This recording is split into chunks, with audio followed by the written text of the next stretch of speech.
Okay, Assalamu alaikum all. Welcome to our 11th session in this course, and today would be the last class on transmission lines.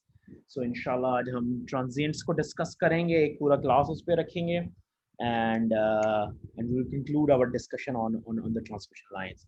अच्छा पहले quick announcements. आपकी assignment जो है second assignment मैंने उसको extension दे दी है. Instead of Tuesday 8 p.m. now it would be due on Wednesday 9 p.m. So देखें मकसद असाइनमेंट का आपको कतन तंग करना नहीं है कितने सारे सवाल देने का. The whole purpose of the assignment is to make sure that you guys learn important concepts covered in this topic. So अच्छे तरीके से करें assignment 2 को. अगर आप अच्छे तरीके से करेंगे I'm sure you won't have any troubles in the exam, which will be on Sunday, inshallah at 2 p.m. और TAs जो हैं वो आपसे I think soon in touch होंगे. आपका फिर after the exam they will be in touch with you for scheduling vivas on your exam. तो कतन घबराने की जरूरत नहीं एग्जाम के ऊपर. If you are regular in taking the lecture and notes and you understanding the material and you are able to do the assignments, you would ace the exam. So don't too much bothered or don't take too much pressure of the exam. I'm sure you guys will do great, inshallah. अच्छा जी, so far हम लोग जो इस transmission line के अंदर we were discussing steady state analysis. Transmission lines के अंदर sinusoid steady state analysis, we're doing that. So today we're gonna look over so let me change the color. So today we're gonna look over transient analysis. Okay, and this is itself a very deep topic, but we won't go in huge details of this topic. We will just remain on surface. We'll give you a flavor by giving you some very simple scenarios and analyzing them in transient one. And those scenarios would be powerful and sufficient to see the big picture, what would be happening in the transient analysis. Transient analysis, why we are interested in transient analysis. One of the big application is for example your computers. Your computers are your processors, their motherboards. They are operating at gigahertz frequencies. Definitely, the circuits connecting them are working in terms of transmission line kind of concepts. High frequency concepts are working there. And in computers, we talk about these digital signals. You know, the pulses are flowing here and there. This represents 1 and this represents 0. So there would be reflections, there would be transmission, and there could be corruption of these data bits. And obviously, you know how much time is taking the pulse to move from one place to other place, and that dictates all over the speed of your system. So those kind of things are important in this very realistic scenario which you guys use in daily you know on daily basis.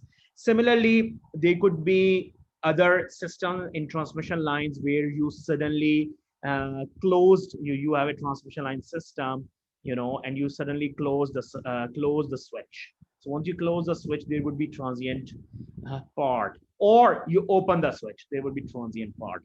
So there are different realistic scenarios which require that we do some sort of transient analysis to make sure that, you know, they're not corrupting our data, or they're not creating any, you know, any overburden on our system. So some transient pulses which we can be discussing could be like pulse, or it could be ramp, or it could be a step function, or or it could be something like this triangular wave, or it could be there could be different scenarios, non-sinusoidal thing where we would be interested in transient analysis. So in order to understand this thing a little in more depth, let's look over a very simple system. अच्छा, वो simple system क्या है? हम लगाते हैं, let's say that we have a DC battery, right? Let's call that as VG. ठीक है? And this is your generator, we call it, or a source, whatever you want to call it. ठीक है? That's your source, and there is a switch here, and this is your transmission line circuit, you know, which is here, and then you have this load, और load simply हम resistor ले लेते हैं एक, ठीक है, और ये इसकी length हम L ले लेते हैं, and इसकी impedance we take it as the not characteristic impedance. अच्छा, अब this is a very simple DC circuit, ठीक है? If I ask you what is the voltage across the load, you would, you know, regardless of transmission line concepts, यहाँ पर हम simple एक DC circuit की बात कर रहे हैं जो कि resemble कर रहा है just, you know, वो पहले zero था और एकदम फिर step आ गया and it stays there forever. So without any hesitation, you can tell me, regardless of the transmission line concepts, यहाँ पे कोई frequencies involved नहीं है, you can tell me कि यहाँ पर जो voltage होगा वो क्या होगा? कोई बताएगा मुझे जल्दी से? Anybody wants to tell me? Sir, बोलो. so we are dealing with only the circuit theory here. I'm just, you know, we are dealing with a system, you know. Circuit theory या transmission line में अभी क्या फर्क है? It's just a DC thing. Transmission line में तो frequency होती है ना, जब आप जो हमने पीछे analysis किए हैं, it's just a DC. It's regardless whether you are looking over transmission line or something. There is no kind of a, you know, kind of that wavelength thing here. But obviously there would be waves here. So we can calculate it by a voltage. So voltage divider. Yeah, it would be simply this one, RL VL over RG plus RL. ये होगा ना load voltage. So VG होगा sir numerator में. Oh yes, sorry, VG. So this is the load voltage, right? और यही load voltage होगा आपका. लेकिन this load voltage is in steady state actually. This is the steady state load voltage. Because if we look from the wave point of view, क्या होगा यहाँ पर? What would happen? What would happen? Just at the moment I close the switch, just at the moment, a wave will start flowing here, right? ऐसा ही होगा ना? कोई मेरे साथ interactive बनेगा यहाँ पर? Let's call that as V1 plus. Just at time t is equal to 0 के ऊपर जब मैंने switch close किया है, यहाँ से voltage travel करना शुरू किया because it's a wave phenomena. This is traveling, right? On the load at that instant you have a 0 voltage. ऐसा ही बात है ना? Yes? बताइए कोई मुझे? Yes sir. Yes sir, ऐसी बात है. अब ये चलना शुरू हो जाएगा और इधर पहुंचेगा. ऐसा ही होगा. जब इधर पहुंचेगा तो हमें पता है this is what Z naught, this is what Z naught, and this is RL. We know there is a change of the medium. So what would happen then? There would be a reflection, right? There would be a reflection. Regardless, this is true for circuit theory too. This is a general thing I'm talking about. और अभी आपको पता चल जाएगी मैं क्या बात कर रहा हूं. इस पॉइंट के ऊपर लोड के ऊपर कोई ना कोई वोल्टेज अपेयर होगी, लेकिन वो that voltage won't be this voltage VL. You agree with that? यानी there would be some voltage, and let's say in general that won't be VL at this stage because हम steady state को reach नहीं किया. फिर क्या होगा? ये जाएगा रिफ्लेक्शन, इधर पहुंचेगा. ओह, इधर से भी तो Z नॉट से आप और G में जा रहे हो. There would be again reflection. और वो reflected wave again इधर जाएगी, and this will be again reflected, and you can see there will be countless reflections unless in the steady state this voltage would appear. ठीक हो गया बात? अच्छा, अब कॉम्प्लिकेशन तो हो गई होगी दिमाग के अंदर थोड़ी सी, अब इसका एक सिस्टमैटिक एनालिसिस करते हैं इस सारे सिस्टम का. We will in the end reach to this guy, लेकिन I need to tell you about the transients because this transient would help you in understanding these pulse, because you can construct all these pulses thing with this kind of transient. Before I do that, I want to show you an animation for this thing which I just explained to you. Okay, so let me go back and I will post this very simple software. So this is a system. ये आपका, ये मेरा cursor नजर आ रहा है आपको यहाँ पर? आ रहा है नजर ये plus sign? Can anybody speak up? Yes sir, नजर आ रहा है। ओके, जबरदस्त. So this is my source, this is my source resistance. यहां पर मेरा लोड है और ये प्लस माइनस V1, ये मैंने एक वोल्टेज प्रोब लगाया हुआ है. यहां पर मैं वोल्टेज को मेजर कर रहा हूं, ठीक है. और ये लाइन लगी हुई है, ट्रांसमिशन लाइन लगी हुई है. इसके ये जो सोर्स है, this one is of 25 ohms इसकी रेजिस्टेंस है. अच्छा, मैं इसको थोड़ा सा चेंज कर दूं. I want to change it to function generator. या सो इसकी 25 ओहम्स रेजिस्टेंस है and this is a line, length 200 centimetres है. इसकी कैरेक्टरिस्टिक इंपेडेंस जो है वो 100 ओहम्स है. Okay, and then you have this load, it's a 25 ohms load. And let's see now, जो मैंने अभी बातें की ना इसको बड़ा गौर से देखो, and I'm going to do a concrete math and systematic way of analyzing this thing on paper. ठीक है, let's go. See, ये स्टेप वेव जा रही है, जा रही है, जा रही है, जा रही है. नीचे टाइम में देखना, नीचे ये ब्लू वाला जो है वोल्टेज अक्रॉस द लोड है, यहाँ पे हिट हुआ, टड़क करके ये voltage across the load appear हो गई है. ठीक है, और क्योंकि वो कंटिन्यूअस वोल्टेज सोर्स है तो वोल्टेज अपीयर हो रही है वहां पर, ये वापस जा रही है रिफ्लेक्टेड वेव, टड़क करके ये वापस आई है रिफ्लेक्टेड वेव. अब दिमाग में सोचो क्या होगा एकदम लोड के ऊपर, ये जब रिफ्लेक्टेड वेव इधर पहुंचेगी तो there is another bump, increase हो गया. ठीक है, वो रिफ्लेक्शन फिर गया, छोटा रिफ्लेक्शन हो गया and then it goes back and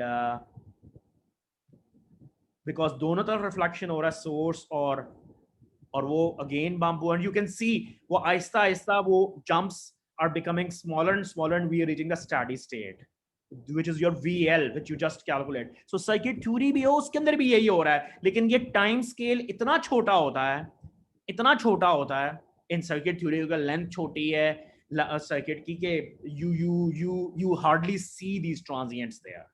ठीक है, so you can see this is going there. ठीक है, सारों को समझ आ गया? इसमें कोई क्वेश्चन तो नहीं है किसी का? I'm gonna do a systematic analysis on this now for this similar what I've done in the animation. ठीक है, so that's a transient thing. So let's go and let's do a systematic analysis of this guy. अच्छा, कुछ चीजें यहाँ पर quickly कर लेते हैं. पहली चीज ये है कि जो V1 प्लस है, जस्ट पहली वोल्टेज जो है V1 प्लस, इसका मैग्नीट्यूड कितना होगा? That would be the first thing. So इसको मैंने नोट्स में इसको V0 किया हुआ है तो मैं इसको V0 कर लेता हूँ जस्ट फॉर ईजनेस. अच्छा, इसको भी V0 कर देते हैं. अच्छा, V1 प्लस जो है यहाँ पर जब आप खड़े हो, अच्छा चलो मैं दोबारा बनाता हूँ सर्किट, जरा नीट हो जाएगा सारा सिलसिला, so that you guys understand well. So ये this one is this is V0, this is RG, और ये जस्ट आपने स्विच बंद किया है और यहाँ पर Z0 है. Okay, this is Z0, this is RL. अच्छा, अब क्वेश्चन ये है कि राइट बिगिनिंग के ऊपर जस्ट ये स्टार्ट हुआ है वोल्टेज, V1 प्लस की वोल्टेज क्या होगी when you are standing here, right here, just for the first thing, the very first, just अभी आपने कदम ही रखा है इस लाइन के ऊपर, तो आपको क्या नजर आएगा? You will see Z0. और आप कहां से आ रहे हो? RG से. So the very first packet, the very first wave, इसका जो वोल्टेज होगा that would be with the voltage divider rule, that would be Z naught over RG plus Z naught times V naught. That would be your V1 plus. ठीक है. And एक number और जो आपका load का reflection coefficient है, what that would be R L minus G naught over R L plus G naught. Similarly source की तरफ पे जो आपका रिफ्लेक्शन कोएफिशिएंट होगा जनरेटर की तरफ, तो सोर्स की तरफ वो क्या होगा, when you are moving from here, this RG would be the load and Z naught would be your in that impedance RG. So ये मेरे कुछ बुक कीपिंग कॉन्स्टेंट्स है. ये मैंने क्यों किए हैं, क्योंकि दिस पहली वे V1 प्लस जाएगी, this is a lossless structure, इधर पहुंचेगी, it would be reflected with gamma L, और वो जो गैमा L वापस आएगा रिफ्लेक्ट होके, it would be again reflect by gamma G and so on and so forth. So इसका थोड़ा सा सिस्टमैटिक एनालिसिस करते हैं. ठीक है, ये नंबर्स मेरे छुपने लगे हैं, इनको ऊपर अपने नोट्स के ऊपर लिख लो, क्योंकि मैंने इनको इस्तेमाल करना है. ठीक है, मैंने एक पूरा पेज लेने लगा हूं, इसको अपने ऊपर लिख लो. ठीक है, सबने लिख लिया है. Alright, so what I am gonna do is this, I am gonna use a technical word known as the bounce diagram. वो मैं ड्रॉ करने लगा हूँ, और बहुत इजी सी डायग्राम है वो डायग्राम के अंदर क्या होता है, उसका जो y एक्सेस है इस बाउंस डायग्राम का, और इसको भी आपने बड़ा क्लियरली बनाना है, क्योंकि मेरी ये छुप जाएगी अगली फिगर के अंदर. चलो मैं कोशिश करता हूँ कि ना छुपे, थोड़ा सा स्पेस वाइड छोड़ देते हैं.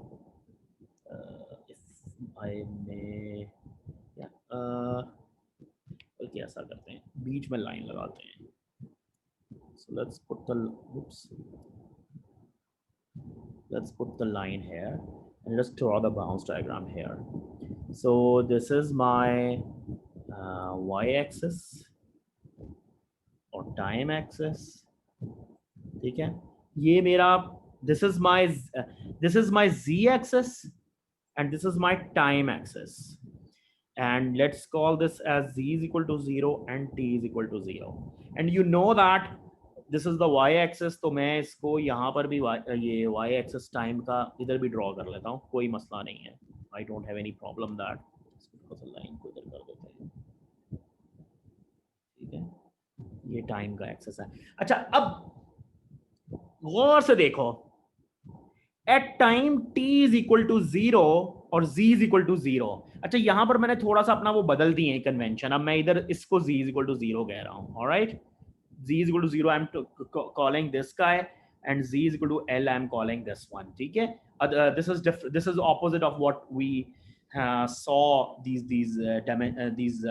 coordinates in the previous steady state analysis.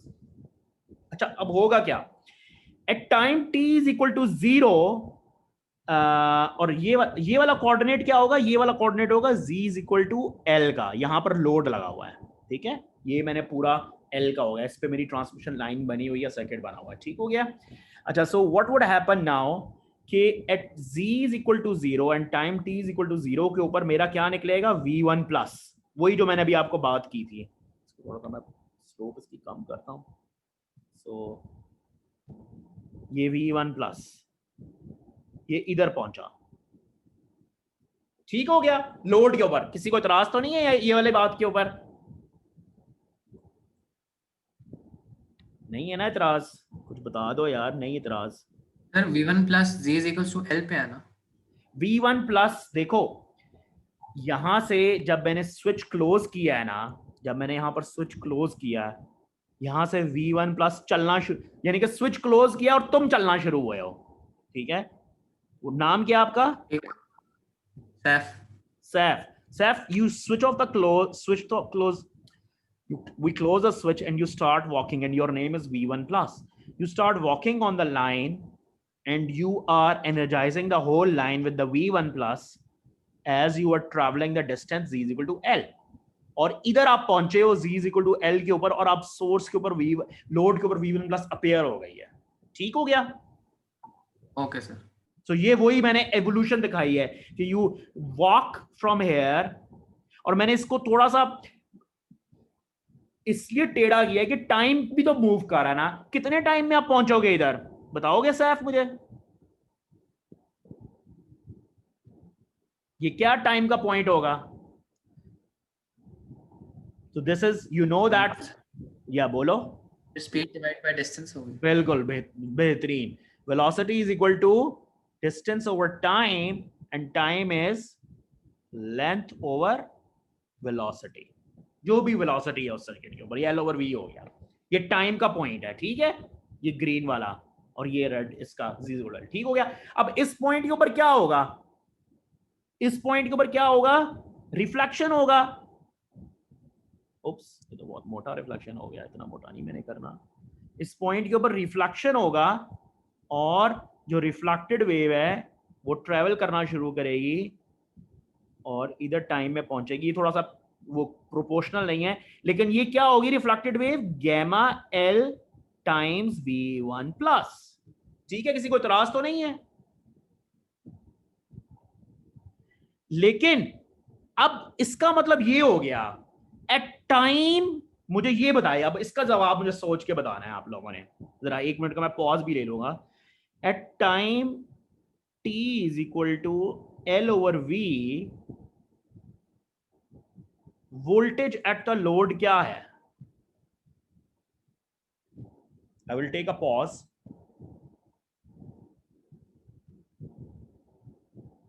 बताएगा कोई क्या है वोल्टेज एट द लोड? भाई देखो, ये दो वेव्स इस पॉइंट पे इकट्ठी एग्जिस्ट कर रही हैं, तो वोल्टेज एट द लोड क्या होगी? V1 plus plus gamma L V1 plus. ठीक है, सर ये माइनस नहीं होगा? क्या चीज? ये माइनस नहीं होगा V1 प्लस माइनस, क्योंकि वो तो रिफ्लेक्ट हो रहा है, पीछे जा रहा है। नहीं तो होने तो वो तो ये क्या, ये अच्छा चलो मैं इसको ऐसे क्या कर रहा हूं, V1 minus is equal to gamma L V1 plus. अब ठीक है, यस सर। से दोबारा बताइए ना, ये देखो। किस तरह की है?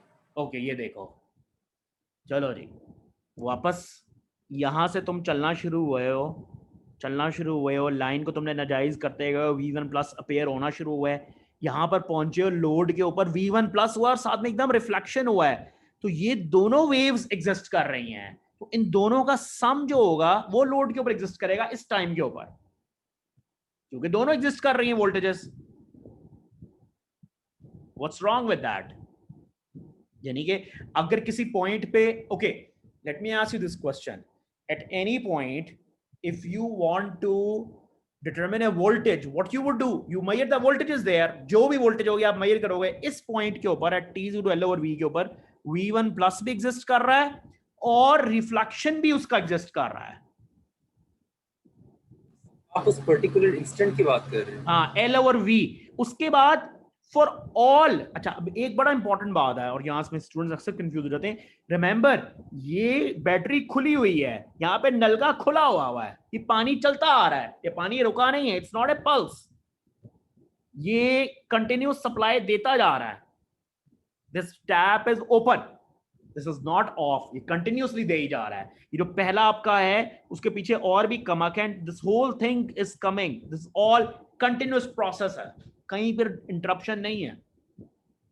तो जब यहां से आपका वेव जो ये वापस आई है रिफ्लेक्ट होके, तो पीछे से कमक एक और भी तो पहुंच गई है ना साथ ही उसके पीछे, तो सब हमेशा ऐड होते रहेंगे और रिफ्लेक्शन भी हर वक्त होता रहेगा और वो आता भी रहेगा। तो at all times after L over V, unless ये जब जाएगा यहां से रिफ्लेक्ट होके वापस आएगा, एक नया रिफ्लेक्शन आएगा, तब ये चेंज होगा। जैसे भी मैंने आपको एनिमेशन दिखाई ना, बम्प्स आए थे। Does that make sense now? Yes sir. ठीक है, अच्छा अब क्या होगा, यहां पर क्या टाइम होगा? What would be the time here? यहां पर टाइम हो जाएगा, what would be the time here? 2L over V। ठीक है, और यहां से जब ये वापस जाएगी वेव, तो क्या होगा?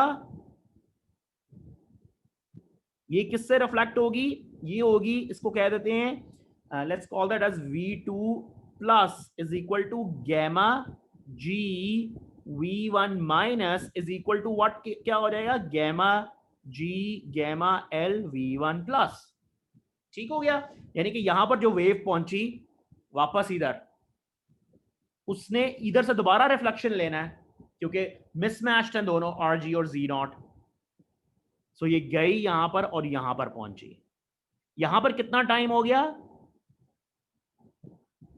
3L/V। अब एट 3L/V के ऊपर it would again reflect.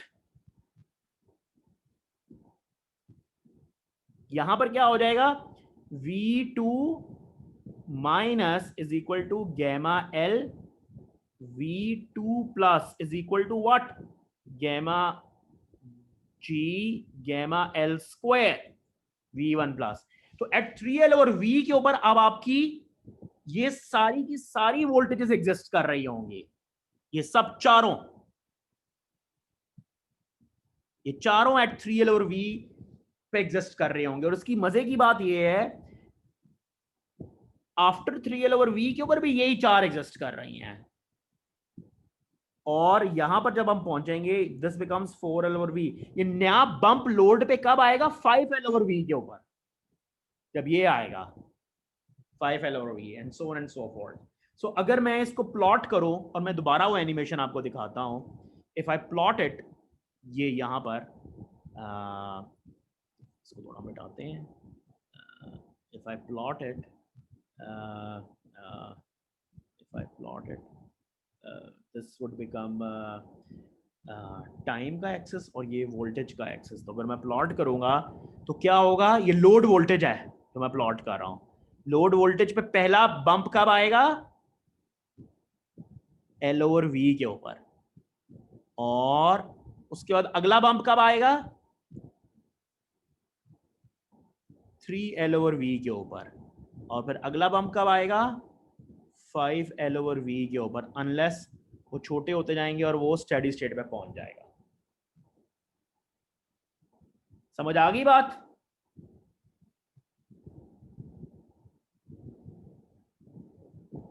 Right, did you get it? Yes sir. लो अब दोबारा वो एनिमेशन देखते हैं। ये जो मैंने अब सारा काम किया है ना, ये कोई इतनी मुश्किल बात नहीं है। इसमें इतनी सी बात ये है कि जो पहली वेव आनी है उसने इधर से भी रिफ्लेक्ट होना है और इधर से भी रिफ्लेक्ट होना है, और यहाँ पर लोड पे हर वक्त सम रहेगा उसका। अब दोबारा वो एनिमेशन देखते हैं और इस फिगर को जो हमने प्लॉट किया है इसको दोबारा देखते हैं। ठीक है, वो जो मैंने एनिमेशन आपको दिखाई है, सो बैक एंड गो। अब देखो दोबारा इसी जो मैंने अभी समझाया आपको,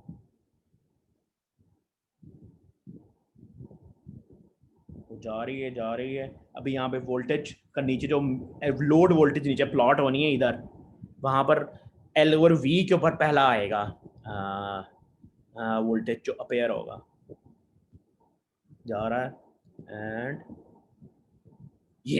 ये आया यहाँ पर। ठीक है, कुछ ज्यादा स्लो है मेरा ख्याल है, मगर चलो दैट्स ओके। क्लियर आपको ना? अब वो रिफ्लेक्शन वापस जा रहा है जो उधर सोर्स पे, इट वुड रिफ्लेक्ट अगेन। वो जो आप अपनी बाउंस डायग्राम है ना, उसको और से देखो, ये V1 माइनस है जो वापस जा रहा है, और V2 प्लस अब आएगा वहां से। This is V2 plus. ठीक है, अभी लोड पे नहीं पहुंचा, जैसे लोड पे अपेयर नहीं होगी वोल्टेज अभी।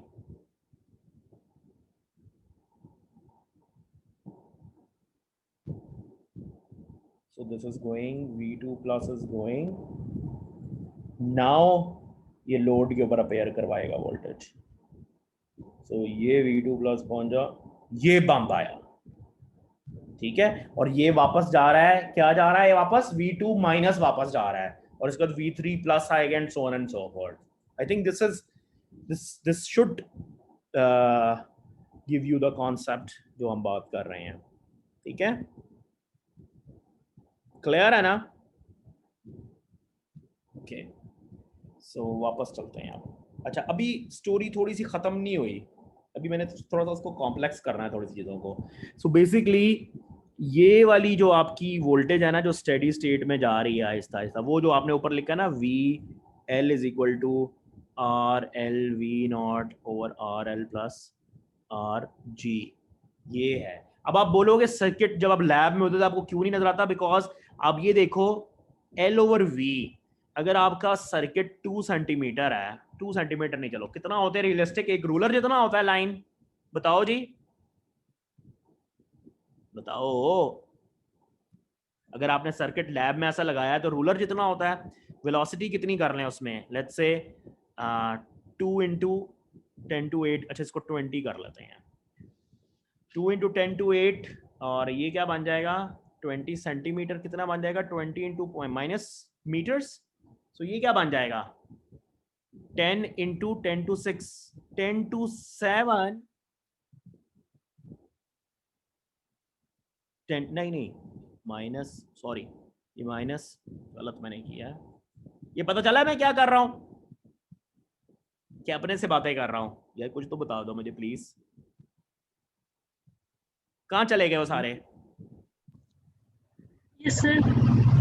देखो ना, ये सर्किट आपका लैब में जब लगा हुआ है, आपका जी सर। यूजुअली कितना 20 सेंटीमीटर होता है, तो 20 जी सेंटीमीटर सर। अगर वेलोसिटी ये होगी तो ये क्या हो जाएगा 10 इंटू 10⁻10 या 10⁻9, यानी कि 1 नैनो सेकेंड का ये एल ओवर वी है। ये आपको कभी भी ऑसिलोस्कोप पे नजर नहीं आएगा, इसलिए नहीं नजर आता आपको ये। ठीक हो गया? Yes sir. तो ये आपकी सर्किट थ्योरी में भी ऐसा ही हो रहा है।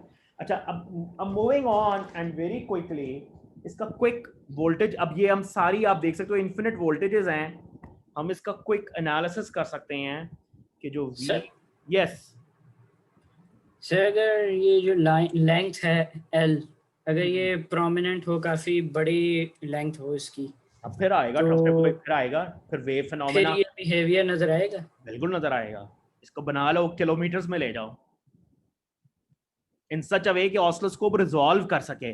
आपकी ऑसिलोस्कोप 1 नैनो सेकंड का टाइम रेजोल्यूशन नहीं है, कितनी होती है यूजुअली, अब माइक्रो सेकंड है जो लैब में पड़ी हुई है, ऐसा ही है, माइक्रो सेकंड से नीचे नहीं है। तो आपको 1000 टाइम अगर लेंथ इसकी बढ़ा लोगे तो आपको नजर आएगा, यानी कि 20 इंटू 1000, 20,000 सेंटीमीटर्स, तो 1 माइक्रो सेकंड के ऊपर आपको ये नजर आएगा। ठीक है, yes sir. Okay so V L, लेकिन आर एफ डोमेन के अंदर इतना चाहिए नहीं होता जरूरी, लेकिन that's okay. So V L क्या हो जाएगा, V1 plus plus V1 minus plus V2 plus plus V2 minus plus V3 plus V3 minus, ये इन्फिनिट सीरीज है जो वोल्टेज के पैकेट्स मैंने ऊपर ड्रॉ किए हैं।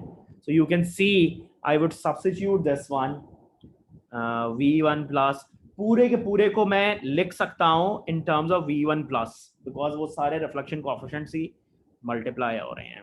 V1 plus plus gamma G gamma L square V1 plus plus gamma G square gamma L square V1 plus plus gamma G square gamma L cube V1 plus, ये infinite series है।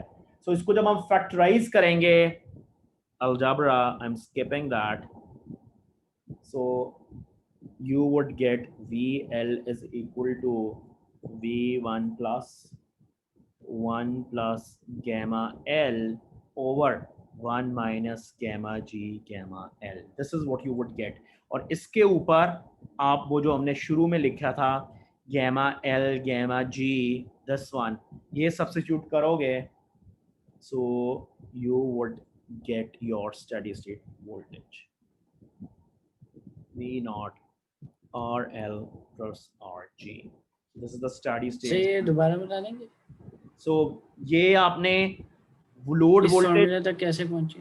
ये देखो ना, load voltage जो है that would be sum of all these voltages, ये सारे infinite जो चल रहे होंगे रिफ्लेक्शंस इधर उधर, वो मैंने सारे लिख दिए, and you get this one.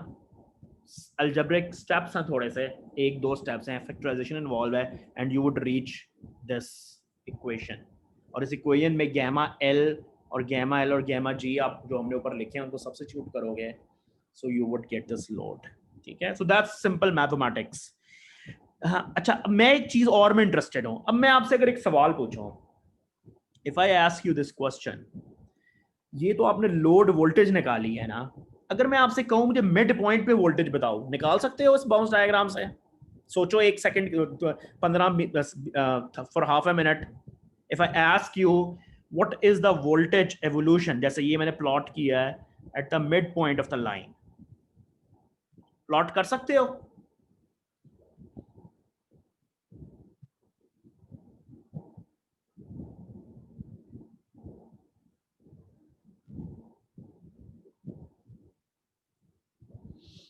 Yes. So basically it's a very straight forward problem actually. आप क्या करोगे, यहां पर जैसे ये टाइम की लाइन लगी हुई है ना, यही लाइन आप इधर मिडल में लगा लोगे एग्जैक्टली तो इस टाइम के पॉइंट के ऊपर ये वाला जो पॉइंट है आपका, ये स्टार्ट होगा, एल ओवर वी नहीं होगा, मिड पॉइंट के ऊपर भी ऑलमोस्ट ऐसी ही वेव फॉर्म होगी, लेकिन ये वाले चेंज हो जाएंगे point time settings, because mid point पे वोल्टेज जरा जल्दी पहुंचेगी, फिर यहां पर रिफ्लेक्शन नहीं होगा, वो रिफ्लेक्शन जब वापस आएगा तो ये बम्प बढ़ेगा, and so on and so forth. I can show you that in animation, and I would leave it to you to do that. Back, place a voltmeter, move a voltmeter, इसको मैं mid point पे रख देता हूँ, ठीक है, ये वाले वोल्टमीटर को, वो उधर लोड के ऊपर था। अब देखो जो मैंने आपसे सवाल पूछा है उसकी एनिमेशन देख लेते हैं, and you I am sure you would be able to do in your head, ठीक है। सो क्या होगा, इसका मैं एक मिनट देख लूँ ये क्यों इतना स्लो है, okay never mind, so let's do that. So अब ये देखो, ये वेव पहुंची है, ये मिड पॉइंट के ऊपर ये पहुंचेगा तो एकदम यहाँ पे बम्प आ जाएगा, यहाँ देखना, ये बम्प आया, ये इस टाइम के ऊपर ये voltage at the mid point हम कैलकुलेट कर रहे हैं, तो अभी ये स्टेबल रहेगी, ये V1 प्लस ही है, वहां से जब रिफ्लेक्शन होगा और वापस जब V1 प्लस पे आएगा तो this would increase and bump, ठीक है। लुक ओवर इट और से देखें, this is a V1 minus वापस आ रहा है, and when it reaches to V1 plus point, यहाँ पे अब बम्प आने लगा है हियर, और से देखो, so there is a bump. नीचे क्यों आया, क्योंकि वो नेगेटिव वोल्टेज है, नेगेटिव का क्यों, क्या वजह नेगेटिव क्यों होगी, ये कोई बता सकता है रीजन?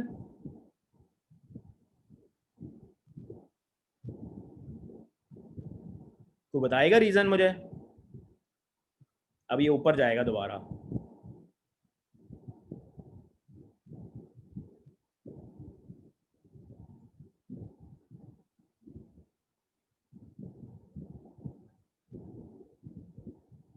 comes back. कोई बता सकता है रीजन क्यों है, वो नीचे क्यों गया, ऊपर क्यों नहीं गया? मैंने इसके अंदर लोड जो हुआ है वो 25 ओम्स लिया हुआ है, और जो कैरेक्टरिस्टिक इम्पीडेंस है वो 100 ओम्स है, तो रिफ्लेक्शन कोएफिशिएंट क्या होगा, पॉजिटिव के नेगेटिव?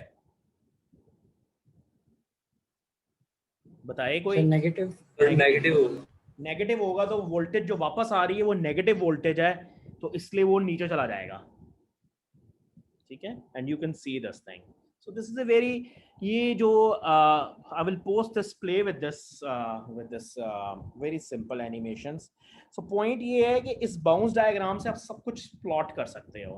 मैं आपको कहूँ कि इधर यू नो 1/3 के ऊपर क्या होगा, या मैं आपसे पूछूं कि you know let's say at time 3L/V के ऊपर यू नो सारे स्पेस के ऊपर ड्रॉ करो, you can draw everything from this bounce diagram.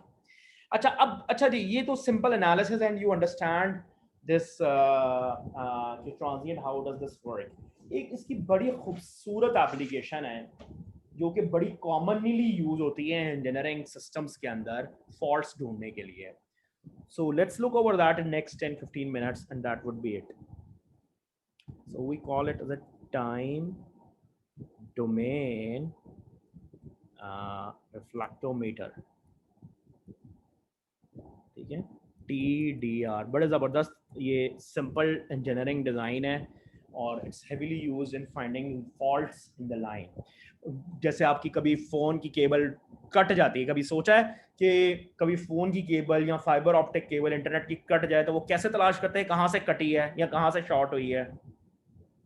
This is a very practical problem. So the way they do it, they use it time domain reflectometer. So उसका क्या मतलब है? उसका मतलब ये है कि आपकी जो ट्रांसमिशन लाइन है या लाइन है, जो भी है लाइन, उसके सोर्स के ऊपर यू हैव अ जनरेटर जो कि एक पल्स जनरेट करता है, और वहीं पर ही आपका यू हैव एन ऑसिलोस्कोप जो कि सिग्नल रिकॉर्ड करता है.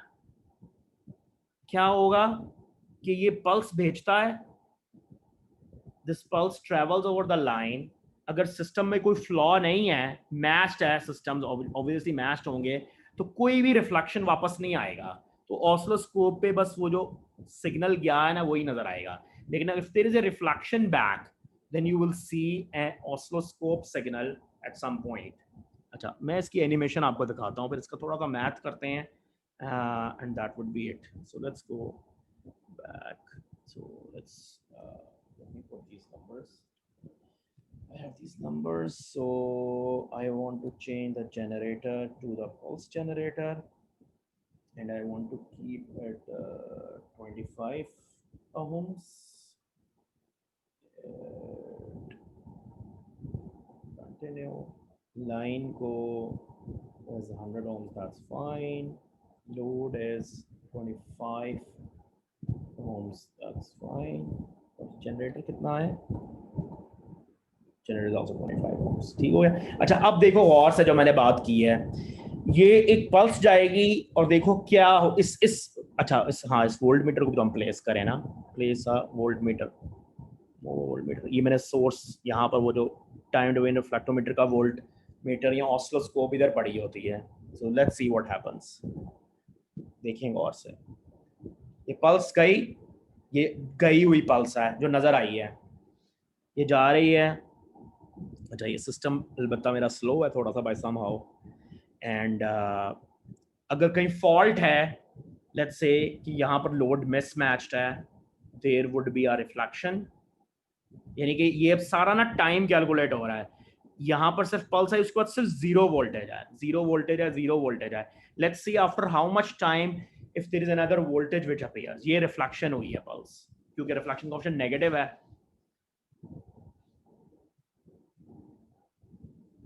So you see this thing. So going back, and ये this is going back. R1 की क्या वैल्यू रखी हुई इसमें? R1 और RS की 25 है और कैरेक्टरिस्टिक इम्पीडेंस 100 है. ये देखो, अब ये वोल्टेज अपेयर हुई है. ये तो आप कह सकते हो कि जो फॉल्ट है ना, अच्छा खैर वो चलो नेवर माइंड, वो नहीं मैंने पॉइंट दिखाना था आपको. अच्छा नहीं, ठहरो एक सेकेंड. ये फॉल्ट जो है ना, इतने टाइम के बाद ये पल्स आई है यहाँ पर, तो यू कैन लोकेट कि कितना डिस्टेंस था रिफ्लेक्शन का. ठीक है. सो let's do a quick numerical example over it. Let's say आपका टाइम डोमेन रिफ्लेक्टोमीटर है, यही जो मैंने सिस्टम बनाया है, और आपने ऑसिलोस्कोप के ऊपर जो ट्रेस आया है ना, ऑसिलोस्कोप के ऊपर जो ट्रेस आया है वो ये आया है. ये आपकी इनपुट पल्स है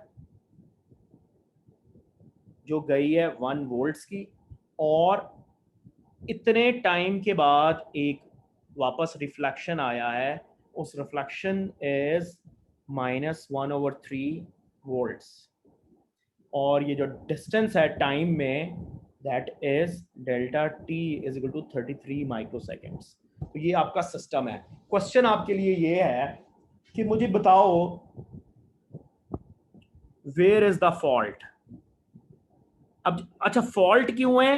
क्योंकि एक जो वर्किंग सिस्टम होगा, देर उसके अंदर there will not be any reflection, everything is matched, और आपको ये पल्स कभी नजर नहीं आएगी, ये जो नेगेटिव पल्स वापस आई है. लेकिन अगर ये वापस आई है, इसका मतलब there is a fault. So where is the fault? और सेकंड पॉइंट ये है कि what kind of fault is this, यानी कि what kind of fault is this type of fault. Either it's an open circuit और it's a short circuit. Open circuit तो बड़ा आसान है कि आपकी केबल कट गई है और शॉर्ट सर्किट ये है कि आपकी फॉर एग्जांपल आपकी केबल जिस जगह पर पड़ी हुई है वहां पर पानी बहुत चला गया है और उस पानी ने दो कंडक्टर्स को आपस में शॉर्ट कर दिया है, so that is a short circuit system. So जब मैं इसको देखूंगा और ये हम कहते हैं ये जो केबल है, क्योंकि डिजाइंड केबल है, वी नो कि उसकी जो इंडक्टेंस है दैट इज 1 माइक्रो हेनरी पर मीटर, और जो उसकी कैपेसिटेंस है वो 25 पिकोफैरड पर मीटर है, ठीक है। So velocity on the line क्या होगी, let's solve that. So velocity on the line क्या होगी, 1/LC, इन वैल्यूज को मैं सब्स्टिट्यूट करूंगा, सो दिस बिकम्स 2 × 10⁸ मीटर पर सेकेंड। सो फॉल्ट की लोकेशन क्या होगी, वेरी स्ट्रेट फॉरवर्ड।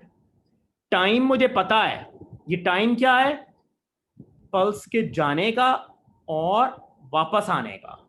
सो इसका मतलब है यानी it is a two-way traffic, so the time the distance of the fault would be what, v into delta t, because a two-way traffic आपने बस one way distance निकालना है तो divide by 2 करोगे, so you can see this 2 × 10⁸ into 33 into 10⁻⁶/2। से divided by 2 बताइएगा कैसे तो इसलिए किया ना, देखो ये पल्स जब गई है यहाँ पर और फिर वापस आई है, ऑसिलोस्कोप ने तो वापस आई वाली पल्स को रिकॉर्ड किया ना, तो डिस्टेंस तो फॉल्ट का आपका सिर्फ 1 वे है ना,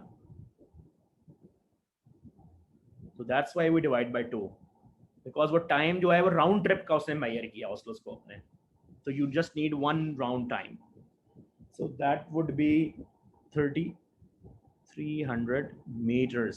it means के आपके सोर्स से जो फॉल्ट है वो 3300 meters दूर है। अच्छा, अब दूसरा सवाल ये है कि क्योंकि ये नेगेटिव पल्स आई है, एक बात तो आपको क्लियर नजर आ गई है कि दैट योर